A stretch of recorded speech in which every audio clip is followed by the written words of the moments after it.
Hi everyone, this is Manny Chava from St. Jude's Academy, and I'll be talking to you about the Baffin Island Inuits.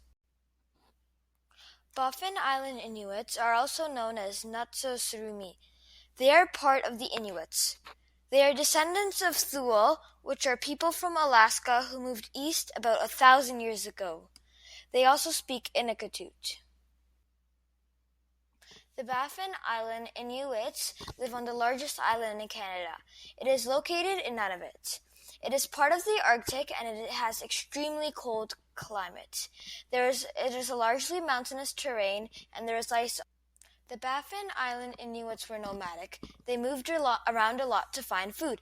They made shelters that were easy and quick to build. They used natural resources like animal hide and wood to make tents. They also used ice blocks to make igloos.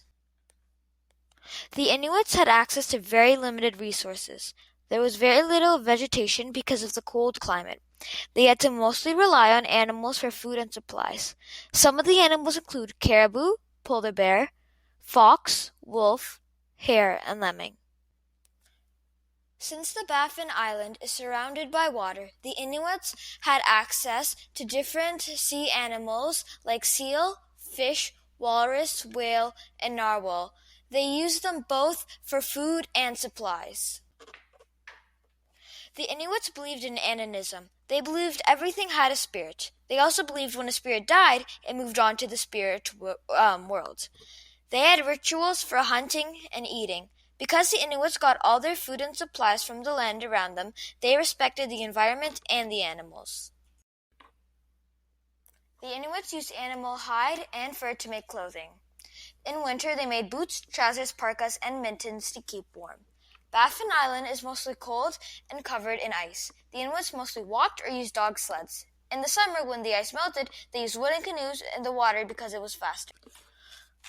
All of the Inuit utensils, tools, and weapons were made by hand from natural materials, such as stone, bone, ivory, antler, and animal hides.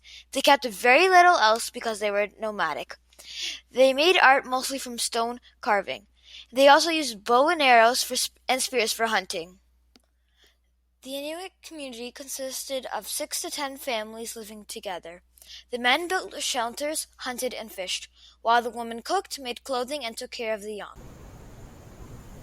The Inuits lived in small groups and they did not have a chief to lead them. They needed to work together and they depended on each other. There was no government structure